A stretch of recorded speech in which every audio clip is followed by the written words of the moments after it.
Hello बच्चों, कैसे हैं आप सब लोग। तो जैसा कि हम नीट सीरीज़ को लेकर के कुछ क्वेश्चंस और थ्योरी को लेकर के यहाँ पे आप लोगों के लिए लेके आए हैं, उन्हीं में से हमारे पास में एक इम्पोर्टेंट टॉपिक है बच्चों, that is the electromagnetic wave.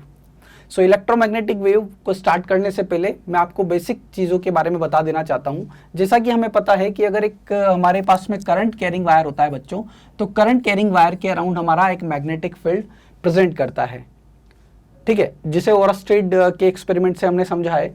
Second thing, यहाँ पर हम बोल सकते हैं कि हमारे पास में जो टाइम वेरिंग मैग्नेटिक फील्ड होता है, ये हमारा इलेक्ट्रिक फील्ड को प्रोड्यूस करता है, और इसी के बेसिस पे हमने बात करी थी इंड्यूस्ड ईएमएफ और इंड्यूस करंट की।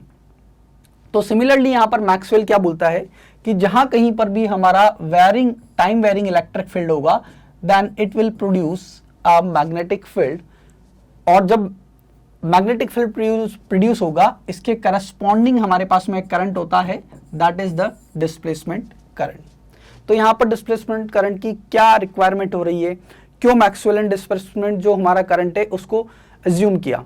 तो बेसिकली क्या होगा, देखो अगर यहाँ पर हम बात करते हैं बच्चों, यहाँ पर हमारे पास में एक कैपेसिटर प्लेट है, ये मैंने यहाँ पर एक कैपेसिटर प्लेट को कंसिडर किया, और ये जो कैपेसिटर प्लेट है ये कंटिन्यूसली चार्ज हो रहा है, इस वायर में एक करंट है, उसे हम बोलते हैं कंडक्शन करंट। अब मैंने क्या किया बच्चों, यहाँ पर एक लूप को अज्यूम किया, और उस लूप का जो रेडियस है बच्चों यहाँ पे, that is the small R. ये एक स्मॉल आर रेडियस का जो है मैंने यहाँ पे लूप को कंसिडर किया है। एक पॉइंट जो है यहाँ पे, ये पॉइंट मेरे पास में यहाँ पर P है।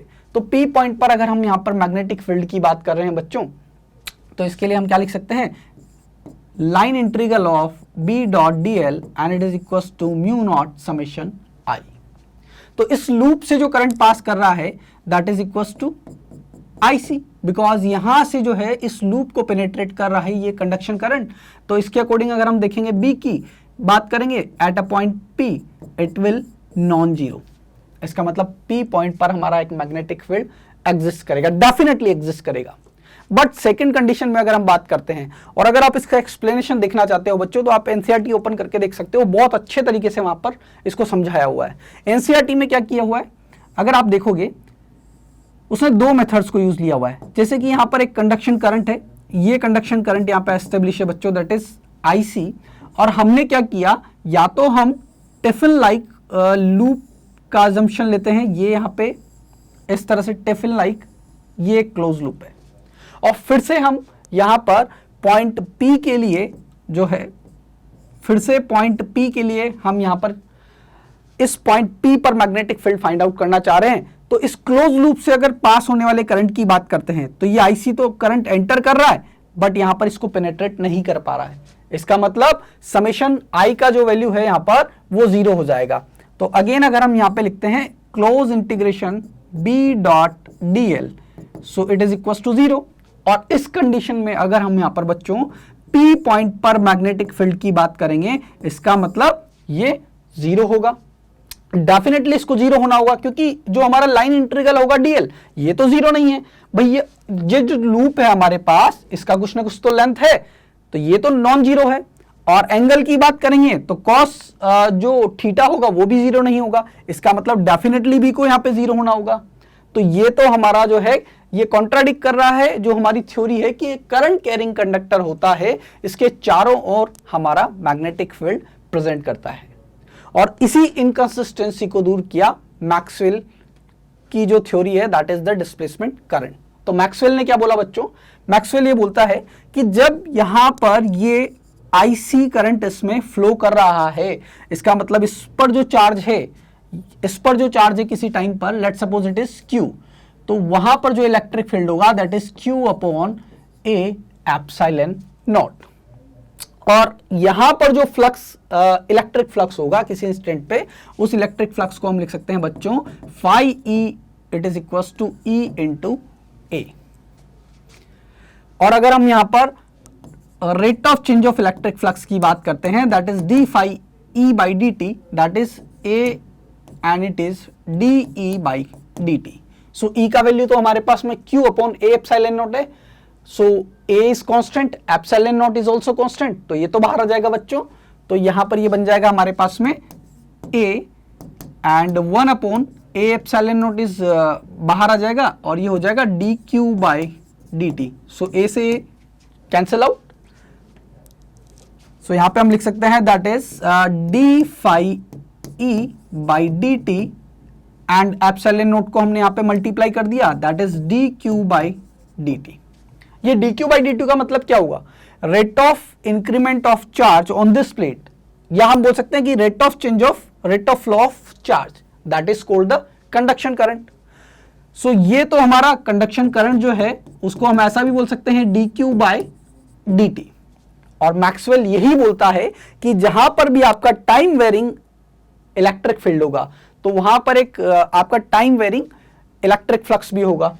तो ये जो rate of change of electric flux है, अगर आप इसको एप्सिलॉन नॉट से मल्टीप्लाई कर देते हो, that will become the displacement current. So displacement current ID will be equals to epsilon naught d phi e by dt and it is equals to the IC। तो यहां से क्या चीज हमें समझने को मिल रही है कि अगर हम एक क्लोज लूप की बात करते हैं बच्चों, तो यहां पर हमारा जो KCL है वो भी अप्लाई हो रहा है। KCL में क्या अप्लाई हो रहा है कि अगर यहां से बच्चों करंट हमारा IC आ रहा है तो डेफिनेटली सेम अमाउंट का करंट जो है बीच में फ्लो कर रहा होगा। क्योंकि अगर हम कैपेसिटर प्लेट की बात करते हैं तो जनरली तो बीच में हमें कोई करंट नहीं दिख रहा होता है, इधर से तो IC आ रहा है, फिर वो करंट कहां टर्मिनेट हो रहा है। तो वो जो हमारे पास में कॉन्ट्राडिक्शन था, उस कॉन्ट्राडिक्शन को मैक्सवेल ने दूर किया और क्या थ्योरी दिया कि whenever there will be the time varying electric field, it will produce a magnetic field, और उस मैग्नेटिक फील्ड के करस्पॉन्डिंग वहां पर हमारे पास में एक करंट होता है, that current is called the displacement current. तो मुझे लगता है बच्चों आपको ये जो चीज है वो बहुत अच्छे से समझ में आ गई होगी कि हम यहां पर क्या एक्सप्लेन करने वाले हैं या क्या एक्सप्लेन कर चुके हैं। पहली बात तो कि जो डिस्प्लेसमेंट करंट है that is equals to epsilon not d phi E by d t, right. And वो जो डिस्प्लेसमेंट करंट है हमारा वो कंडक्शन करंट के इक्वल होगा मैग्नीट्यूड में, एंड एज वेल एज जो direction of flow of current है वो दोनों का सेम डायरेक्शन होगा। जैसे कि अगर मैंने यहां पे कंडक्शन करंट की बात की है वो इस डायरेक्शन में फ्लो कर रहा है, इसका मतलब है कि अगर जो डिस्प्लेसमेंट करंट बीच में एस्टेब्लिश होगा that will have the same direction of flow also. अब नेक्स्ट थिंग जो यहां पे हम बात करने वाले हैं, देखो बच्चों हम क्या कर सकते हैं कि हमारे पास में Q is equal to CV है, right. Q is equal to CV, तो जो कैपेसिटेंस है कैपेसिटर का वो तो चेंज नहीं होगा, तो हम इसे यहां पे ऐसे भी लिख सकते हैं C and it is dV by dt, that is the voltage across the capacitor at any instant। तो हमारे पास में ID को हम कैसे लिख सकते हैं, epsilon naught d phi e by dt it is equals to C dV by dt। तो यहां पे हम बोल सकते हैं magnitude of displacement current ID and the conduction current I is always same। ठीक है बच्चों, देखो नेक्स्ट कंसेप्ट की बात करते हैं यहां पर हम, तो ये चीज हमारे पास में क्लियर हो चुकी है। नेक्स्ट, और इसी बेसिस पर जो मॉडिफाइड एम्पियर्स लॉ है मैक्सवेल का, तो यहां पर Maxwell suggest Ampere circuital law should be written as, तो जैसा कि हमने बोला कि पहला जो हमारा ओल्ड मेथड था that is line integral of B dot d l, it is mu not I C. तो यहां पे अब मॉडिफाइड फॉर्म में क्या हो जाएगा, ये line integral of B dot d l it is equals to mu not I C plus I D, because displacement current भी तो होगा। अब मान लेते हैं हम, जैसे कि हमने कैपेसिटर की बात की, इस जगह पे हमने बात की, तो यहां पे डिस्प्लेसमेंट करंट का वैल्यू 0 है, तो अगर हम इस जगह पे बात करेंगे तो डिस्प्लेसमेंट करंट 0 हो जाएगा, किसका वैल्यू रहेगा, कंडक्शन करंट का वैल्यू रहेगा। अगर मैं इस पॉइंट पे बात करता हूं, यहां पर अगर एक लूप को मैं अज्यूम करता हूं, तो उस जगह पर अगर मैं बात करूंगा तो आईसी का वैल्यू 0 हो जाएगा, लेकिन आईडी तो प्रेजेंट रहेगा। इसका मतलब यहां पर भी मैग्नेटिक फील्ड प्रेजेंट है और यहां पर भी मैग्नेटिक फील्ड प्रेजेंट है। यहां पर मैग्नेटिक फील्ड प्रेजेंट होने का रीजन क्या है, यहां पे करंट कैरिंग वायर है, और यहां पर अगर मैग्नेटिक फील्ड प्रोड्यूस हो रहा है, इसका मतलब है कि जो कैपेसिटर प्लेट्स है उनके बीच में हमारे पास में एक टाइम वेरिंग इलेक्ट्रिक फील्ड है। तो ये तो मॉडिफाइड हमारा एम्पियर सर्किटल लॉ हो गया। सेकंड, हम क्या कर सकते हैं, यहां पे हमने देखा कि आईडी का जो वैल्यू है वो epsilon not d phi E by d t, and इस ID को हम लिख सकते हैं बच्चों, that can be written as line integral of B dot DL, it is equals to mu naught and it is IC, and displacement current can be written as epsilon naught d phi E by dt। Correct. हम इस line integral of B dot DL को इस form में यहां पर लिख सकते हैं। तो ये हमारा एक नया फॉर्मेट बन चुका है एम्पियर सर्किटल लॉ का, that is the modified Ampere circuital law according to the Maxwell. Next slide पर आते हैं बच्चों। नेक्स्ट स्लाइड पर जो मैक्सवेल ने इसी बेसिस पे जो हमारे इक्वेशंस है, मैक्सवेल इक्वेशंस जिसे हम बोलते हैं, और उन्हीं को यूज लेते हुए उसने मैथमेटिकली इलेक्ट्रोमैग्नेटिक वेव्स का इमेजिनेशन किया। प्रैक्टिकली मैक्सवेल ने इलेक्ट्रोमैग्नेटिक वेव को प्रोड्यूस नहीं किया।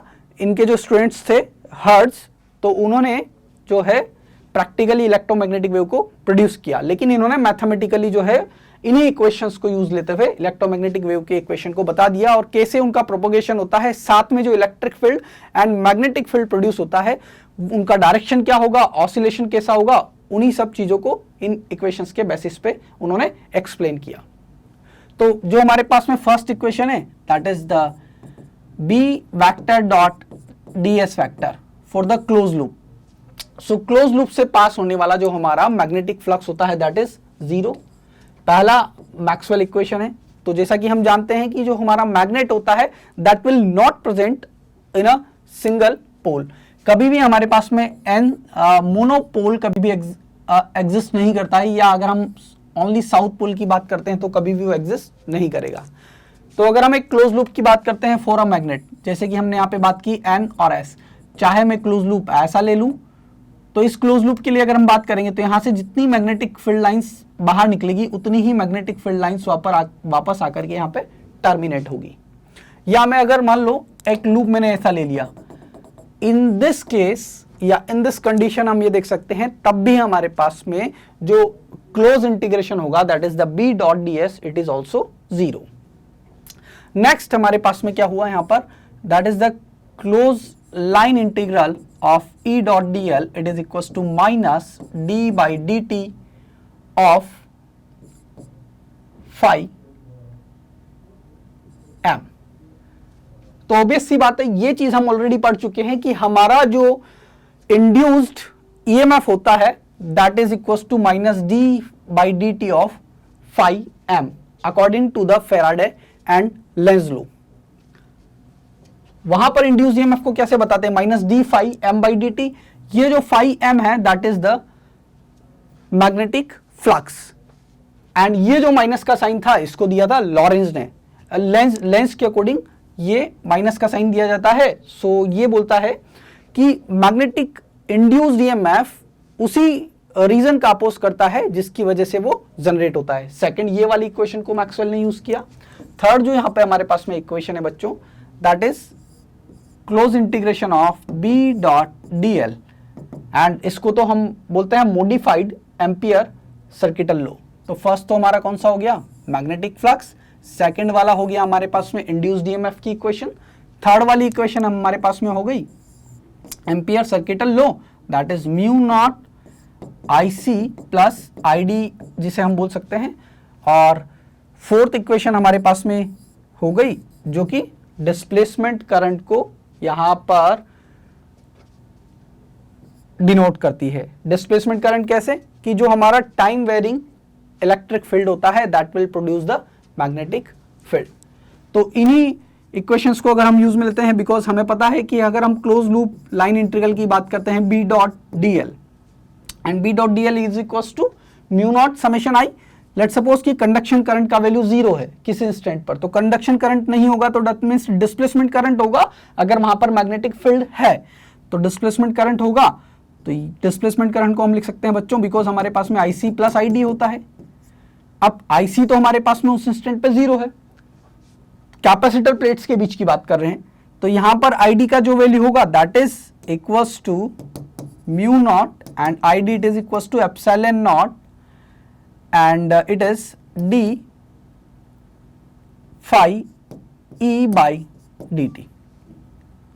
एंड ये हमारे पास में जो डी फाई ई है, सो इस फाई ई को हम लिख सकते हैं बच्चों यहाँ पे,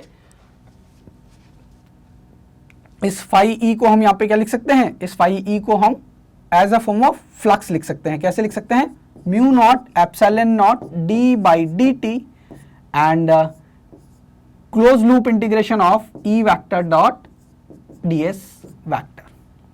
तो ये वाला जो है हमारे पास में एम्पियर सर्किटल लॉ की हेल्प से ये हमारे पास में फोर्थ मैक्सवेल इक्वेशन आ चुका है। और इन्हीं सब चीज़ों को यूज लेकर के बच्चों हम जो है नीट प्रीवियस ईयर क्वेश्चंस को सॉल्व कर सकते हैं। हेलो बच्चों, सो नीट सीरीज में यहाँ पर हम पीवाई प्रीवियस ईयर क्वेश्चंस को डिस्कस करने वाले हैं। तो सबसे पहला जो क्वेश्चन है हमारा बच्चों यहाँ पर फर्स्ट क्वेश्चन में यहाँ पे बोला गया है, out of the following options which can be used to produce a propagating electromagnetic wave. So basically हमें पता है यहाँ पे जब भी अगर हमारा कोई चार्ज पार्टिकल होता है, when ever a charge particle doing the oscillation, and oscillation के केस में क्या होगा, ऑसिलेशन के लिए रिक्वायर्ड है रीस्टोरिंग फोर्स, दैट मीन्स कि जो चार्ज पार्टिकल है वो हमारा एक्सेलरेट कर रहा होगा। And whenever a charge particle is doing और having acceleration, in that condition along with electric field, यहाँ पर जो चार्ज पार्टिकल होता है वो मैग्नेटिक फील्ड को प्रोड्यूस भी करता है एंड एज वेल एज ये इसे एक्सपीरियंस भी करता है। सो बेसिकली अगर हम बात करते हैं यहाँ पे जो चार्ज पार्टिकल होगा, oscillatory charge particle, it will produce a electromagnetic wave. And electromagnetic waves में हमारे पास में दो फील्ड होते हैं, that is electric and magnetic field, and both are oscillating perpendicular to the direction of propagation. So according to this यहाँ पे हमारा जो आंसर होगा, a charge less particle, it is incorrect, and accelerating charge, so option second is the correct answer, a charge moving at a constant velocity. So अगर charge particle बच्चों यहाँ पर constant velocity से मूव कर रहा है, it is also incorrect. Stationary charge, it is also incorrect. So option second is the correct answer. Next question की तरफ बढ़ते हैं बच्चों। हमारा जो next question है, hello students, so NEET series में यहाँ पर हम आज कुछ important topics जो है हमारे उनके previous year questions को यहाँ पर हम discuss करने वाले हैं। उन्हीं में से हमारे पास में एक important topic जो अपना एक अपने आप में weightage रखता है, that is the electromagnetic waves. So यहाँ पर सबसे पहला question हमारा दिया हुआ है, out of the following options which can be used to produce a propagating electromagnetic wave. So options में हमारे पास में दिया हुआ है, a chargeless particle and accelerating charge, a charge moving at a constant velocity, a stationary charge. So basically अगर हम charge particles के due to the charged particles motion, if we are talking about the production of the EM waves, so clearly हम देख सकते हैं यहाँ पे जब भी हमारा charge particle, whenever a charge particle is accelerating, so in case of the acceleration, if charge particle हमारा एक्सेलरेट होगा, उस केस में it will produce electric field and as well as magnetic field. So basically यहाँ पे हम बोल सकते हैं it will produce a electromagnetic wave, and that is the cause जो कि सन में हमारा इलेक्ट्रोमैग्नेटिक वेव प्रोड्यूस हो रहा है, बिकॉज वहाँ पर हमारा जो चार्ज है वो ऑसिलेट कर रहा है कंटिन्यूसली। सो इस अकॉर्डिंग यहाँ पे हम बोल सकते हैं हमारे पास में जो accelerating charge, so option second is the correct answer. Next question की तरफ बढ़ते हैं बच्चों। हमारे पास में जो अगला क्वेश्चन है, next question, 100 ohm resistance and a capacitor of 100 ohm reactance are connected in series across a 220 voltage source.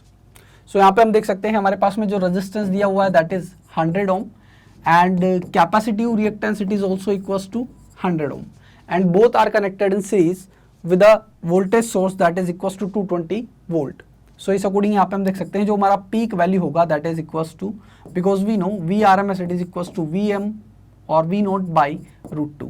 So peak value of voltage will be equals to √2 VRMS. इस क्वेश्चन में बोला गया है when the capacitor is 50% charged and we have to find out the peak value of the displacement current. सो यहाँ पे हमारे पास में कॉम्बिनेशन इस तरह से दिया हुआ है, कैपेसिटर लगा हुआ है and the resistance and this is the applied voltage.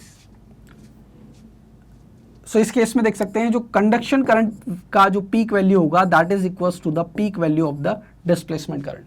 सो यहाँ पे हम कंडक्शन करंट का पीक वैल्यू फाइंड आउट कर सकते हैं, that is equals to V naught by Z over here, and value of Z, that is the impedance, it is equals to 100 square plus 100 square, so it will be written as √2 into 100.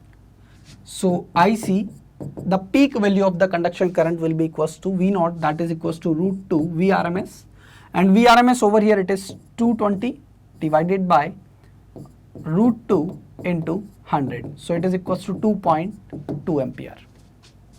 So conduction current का जो peak value है बच्चों हमारे पास में 2.2 ampere है, and जो जिस इंस्टेंट पर कंडक्शन करंट का वैल्यू 2.2 एम्पियर होगा, eight that instant the displacement current is also of 2.2 ampere, and therefore option first is the correct answer.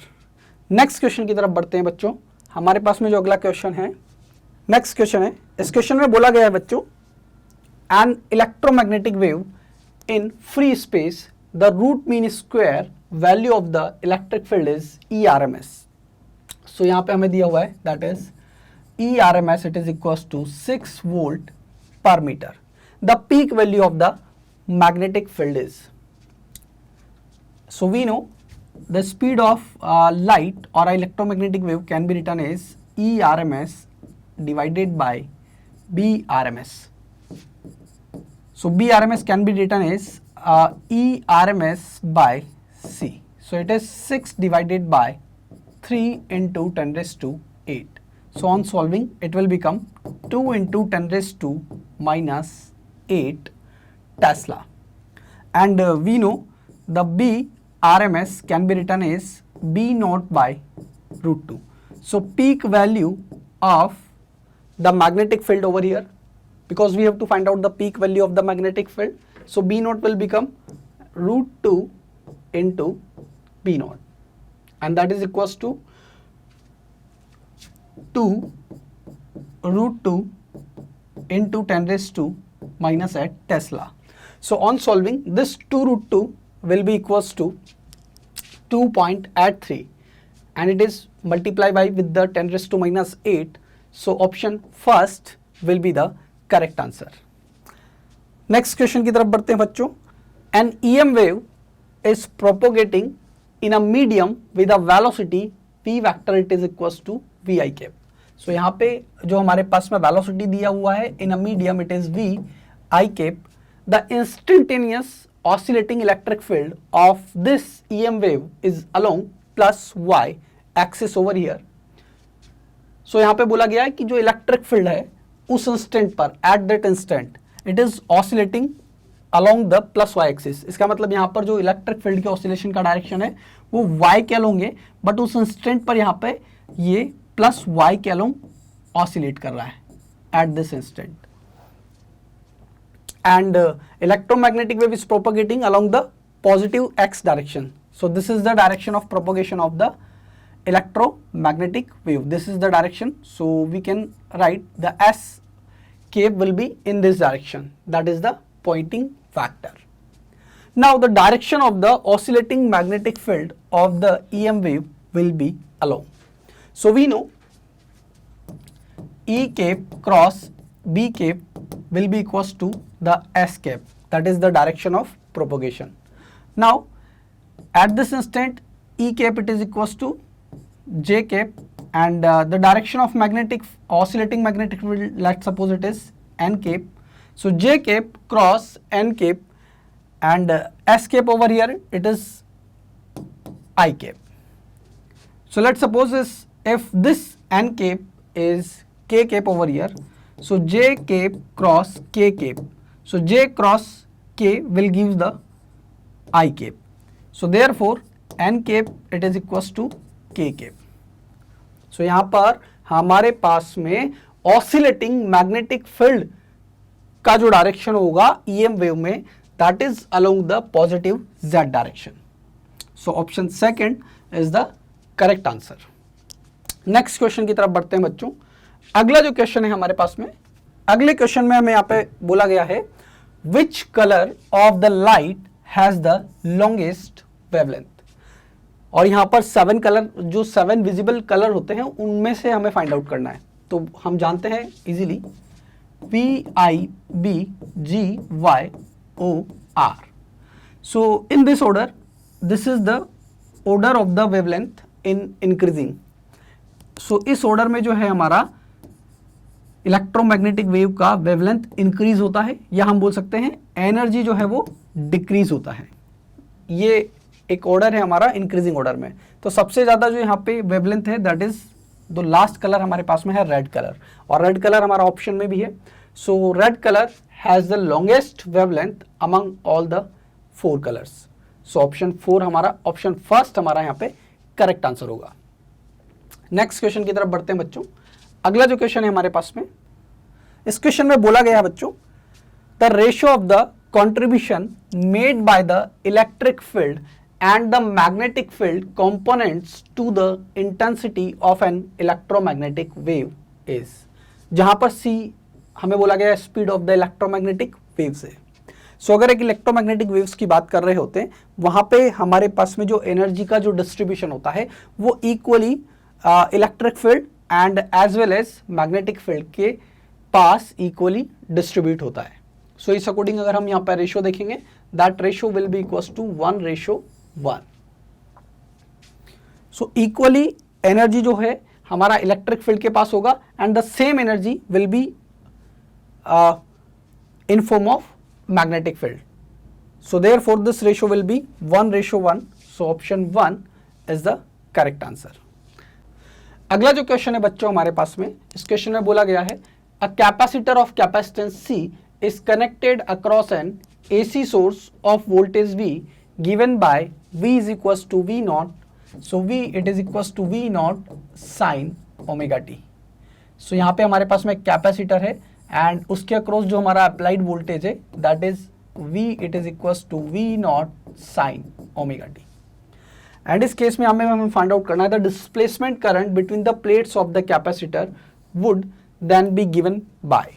सो इस कंडीशन में यहाँ पे हम देख सकते हैं किसी इंस्टेंट पर हमारे पास में जो कंडक्शन करंट का वैल्यू होगा, the same current will be equals to the displacement current. So किसी इंस्टेंट अगर हम यहाँ पे चार्ज की बात करते हैं, so Q will be equals to C into V, that is the instantaneous charge developed on the capacitor plate. So इस अकॉर्डिंग यहाँ पे conduction current IC can be written as dQ by dt, that is the rate of flow of charge over here. So we can write d by dt and this Q can be written as C into V. So C is taken to outside because C is the capacitance of the capacitor. So उस पे तो कोई effect आने वाला नहीं है, तो यहाँ पे हमारे पास में जो कंडक्शन करंट होगा that is C and d by dt of V. So we can write C and d by dt V naught sin omega T.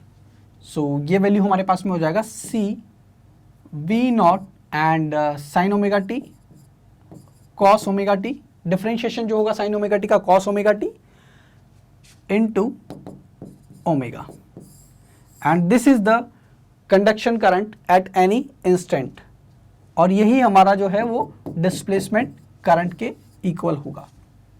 तो यहाँ पे क्लियरली हम देख सकते हैं बच्चों, जो हमारा आंसर होगा that is omega C V naught, omega C V naught cos omega t. So option 4 हमारा करेक्ट आंसर होगा। नेक्स्ट क्वेश्चन की तरफ बढ़ते हैं बच्चों। इस क्वेश्चन में बोला गया है बच्चों match list 1 with the list second. So first list को हम यहाँ पे सेकेंड लिस्ट के साथ मैचअप करना है। तो फर्स्ट यहाँ पे हमें जो दिया हुआ है that is the AM radio wave. So AM radio wave के करस्पॉन्डिंग जो हमारा वेवलेंथ होता है that is the order of 10⁻²² metre. So A यहाँ पे हमारा मैच करेगा, A will match with the second. Now microwave के लिए अगर हम बात करते हैं यहाँ पे बच्चों, तो माइक्रोवेव के लिए जो हमारा वेवलेंथ का जो ऑर्डर होता है that is 10⁻² metre, and corresponding infrared radiation के लिए अगर हम इसका जो वेवलेंथ होता है that is it is order of 10⁻⁴ metre. And for the X ray, because X ray जो हमारा रेडिएशन होता है it has the maximum energy, और यहाँ पर सबसे ज़्यादा एनर्जी का जो रेडिएशन होता है, या हम बोल सकते हैं सबसे ज़्यादा एनर्जी जिस इलेक्ट्रोमैग्नेटिक वेव के पास में होता है that is the X ray. So maximum energy के करस्पॉन्डिंग वेवलेंथ स्मॉल होगा। सो स्मॉल वेवलेंथ सबसे ज़्यादा यहाँ पे हमारे पास में सबसे शॉर्टेस्ट जो वेवलेंथ है दैट इज 10⁻⁻10। सो डी के करस्पॉन्डिंग यहाँ पे फर्स्ट से मैच करेगा। तो यहाँ पे हम देख सकते हैं जो थर्ड वाला ऑप्शन है हमारा, A second, B third, C fourth and T first. So option third यहां पर बच्चों हमारा करेक्ट आंसर होगा। इस क्वेश्चन में बोला गया है when a light propagates through a material medium of a relative permittivity epsilon r and relative permeability mu r, the velocity of light v is given by. So किसी भी medium में अगर लाइट प्रोपोगेट कर रही होती है सो वहां पे हम लिख सकते हैं c/√μr, और वी कैन राइट किसी भी इलेक्ट्रोमैग्नेटिक वेव का जो हमारे पास में स्पीड होता है that can be written as v, it is equals to 1/√μ into epsilon, and it can be written as 1/√μr mu naught epsilon r epsilon naught. So this epsilon naught and mu naught we can write over here like this, mu naught epsilon naught, and it is mu r epsilon r. So this 1/mu naught and epsilon naught root over will become c and divided by root over mu r and epsilon r. This is the speed of electromagnetic wave in a medium which has the permeability, that is the relative permeability mu r and relative permittivity mu r. And इसके according अगर हम options की बात करते हैं तो हमारा option third जो है वो करेक्ट आंसर होगा। नेक्स्ट क्वेश्चन की तरफ बढ़ते हैं बच्चों। इस क्वेश्चन में बोला गया है a plane electromagnetic wave traveling in a free space, it is traveling in a free space, the electric field component oscillating simultaneously sinusoidally at a frequency of 2 × 10⁻10 hertz. तो यहाँ पे जो बच्चों फ्रीक्वेंसी दिया हुआ है इलेक्ट्रोमैग्नेटिक वेव के oscillating का that is it is 2 × 10⁻10 hertz, and इसका जो एम्पलीट्यूड है that is E naught, it is 48 volt per meter. Next, then the amplitude of the oscillating magnetic field is, and speed of light यहाँ पे free space में दिया हुआ है that is 3 × 10⁸ meter per second. So we know E naught by B naught it is equals to C. So B naught will be equals to E naught by C. So 48 divided by 3 × 10⁸, and it is equals to 1/6 × 10⁻⁻8 Tesla. So it can be written as 1.6 × 10⁻⁷ Tesla. So according to this, option second is the correct answer. Next question की तरफ बढ़ते हैं बच्चों। इस question में बोला गया है बच्चों an AC source is connected to a capacitor C due to decrease in its operating frequency.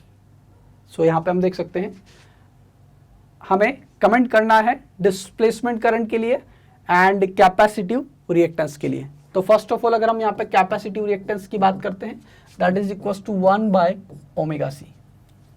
So Xc it is inversely proportional to omega, and अगर यहाँ पर इसका ऑपरेटिंग फ्रीक्वेंसी डिक्रीज करेगा it means it's capacitive reactance will increase. So option third है यहाँ पर capacitive reactance remains constant, it is incorrect. Capacitive reactance decrease, it is also incorrect because capacitive reactance जो है वो इंक्रीज करेगा। Next, यहाँ पर ऐसा ही क्वेश्चन हमने अभी थोड़ी देर पहले डिस्कस किया था, जहाँ पर एक कैपेसिटर जो है वो एक वेरिएबल सप्लाई के थ्रू कनेक्टेड है, तो किसी इंस्टेंट पर जो हमारा कंडक्शन करंट होगा उतना ही करंट हमारा डिस्प्लेसमेंट करंट होगा। और कंडक्शन करंट निकालने के लिए हमने क्या किया था, यहाँ पर किसी इंस्टेंट पर जो चार्ज है वो let's suppose it is Q, so Q can be written as C into P। So conduction current can be written as dQ by dt, so it is d by dt, so C is taken to outside and V can be written as V naught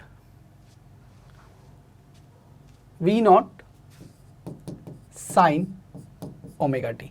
Let's suppose applied voltage is V naught sin omega t, so we can write it as C V naught and the derivative differentiation of sin omega t will become the cos omega t and multiply by with the omega. So clearly we can see over here due to the decrease in its operating frequency. So यहाँ पर अगर omega decrease करेगा so omega t will, so cos omega t will increase, cos omega t will increase and omega के decrease करने की वजह से यहाँ पे ये जो कंडक्शन करंट है ये हमारा यहाँ पर डिक्रीज कर रहा है। cos ओमेगा t का वैल्यू तो इंक्रीज होगा बट इस ओमेगा के डिक्रीज होने की वजह से ये IC हमारा डिक्रीज होगा, बट हमारे पास में जो cos ओमेगा t का वैल्यू जो होता है ये हमारा 0 से 1 के बीच में वेरी करता है। तो यहाँ पे अगर हम डिस्प्लेसमेंट करंट की बात करते हैं बच्चों, तो यहाँ पर जो सबसे ज़्यादा इफेक्टिव होगा वो यहाँ पर ये ओमेगा इसे अफेक्ट करेगा। तो ओमेगा इफेक्ट करेगा तो यहाँ पे हम क्या कर रहे हैं, decrease in the operating frequency, the displacement current increases, the displacement current decreases. So conduction current decrease करेगा, इसका मतलब यहाँ पे हम बोल सकते हैं conduction current अगर हमारा decrease कर रहा है it means displacement current will also decrease. So option second is the correct answer. Next question की तरफ बढ़ते हैं बच्चों. So first is displacement current of the magnitude greater than I flows but can be in any direction. सो यहाँ पर displacement current and conduction current के बारे में हमें कमेंट करना है बच्चों। तो पहले ही हम देख चुके हैं, जब भी कैपेसिटर हमारा किसी सप्लाई से कनेक्ट होगा तो यहाँ पर जो कंडक्शन करंट होगा वो डिस्प्लेसमेंट करंट के मैग्नीट्यूड के इक्वल होगा और दोनों सेम डायरेक्शन में होंगे। तो यहाँ पे हम देख सकते हैं the displacement current of the magnitude greater than I. So पहला ऑप्शन हमारा यहाँ पर इनकरेक्ट होगा। सेकेंड ऑप्शन के लिए देख सकते हैं there is no current, so ये वाला भी हमारा इनकरेक्ट हो जाएगा, बिकॉज अगर हमारा कंडक्शन करंट आई है तो डिस्प्लेसमेंट करंट भी हमारा आई होगा और ये भी हमारा सेम डायरेक्शन में होगा। So displacement current of magnitude equal to I flows in the same direction as I, so option third is also correct. For the option 4 displacement current of magnitude equal to I flow in a direction opposite to that of I, so ये फोर्थ हमारा incorrect है। सो option third यहां पर हमारा correct answer है। Next question की तरफ बढ़ते हैं बच्चों। सो इस क्वेश्चन में बोला गया है the electromagnetic radiation which has the smallest wavelength are. So electromagnetic radiation के करस्पॉन्डिंग हम बोल सकते हैं ये एक फोटोन होता है एंड फोटोन की एनर्जी को हम लिख सकते हैं hc by lambda. So lambda is inversely proportional to E। So जिस रेडिएशन के पास ज़्यादा एनर्जी होगा उसका वेवलेंथ कम होगा और हमें यहाँ पे शॉर्टेस्ट और स्मॉलेस्ट वेवलेंथ की बात करनी है। सो यहाँ पे हमारे पास में X-ray, gamma rays, microwaves and ultraviolet raise.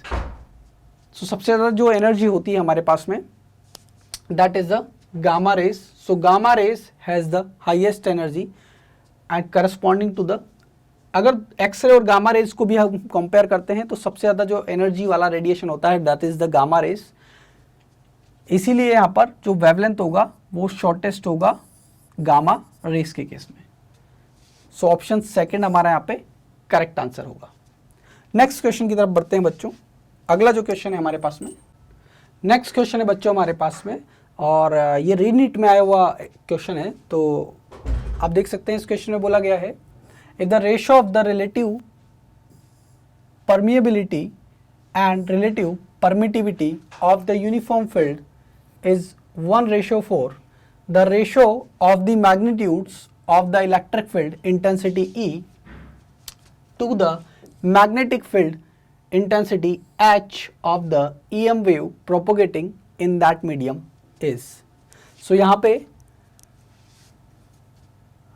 हमें E by H का रेशो बताना है, and we know B it is equals to mu into H, so H can be written as H it is equals to B by mu over here. So we can write E by, and H can be written as B by mu, so it will be equals to E into mu by B. अब अगर किसी भी medium में electromagnetic wave जब propagate कर रहा होता है बच्चों, तो उस केस में ये जो रेशो होता है E by B, it can be written as 1 by root over mu into epsilon, and over here there is another mu, so we can write this is root over mu by epsilon, and it can be written as mu naught into mu R upon epsilon naught into epsilon R, and this is equals to the E by H over here. So in this question यहाँ पे हमें जो ratio दिया हुआ है that is mu r to the epsilon r, it is 1/4. So we can write over here E by H will be equals to mu r by epsilon r, it will become the 1/4, so it is 1/4, and root over mu naught upon epsilon naught, so यहाँ पे हम देख सकते हैं root over mu naught upon epsilon naught, that is 120 pi, so we can write it as 120 pi, so it is equals to 1/2 into 120 pi, so this ratio will be equals to E by H will be equals to 60 pi. So according to this correct answer is option third. So ये अपने आप में एक अच्छा question है. तो यहाँ पर आप देख सकते हो बच्चों, जो हमने प्रीवियस ईयर क्वेश्चंस थे नीट के, उनको हमने डिस्कस किया. सो इसी सीरीज में आप जुड़े रहने के लिए, अगर आप चाहते हैं और अच्छे क्वेश्चंस यहाँ पे डिस्कस हो, तो आप इस चैनल को सब्सक्राइब कर दें एंड बेल आइकन को प्रेस कर दें. Thank you so much.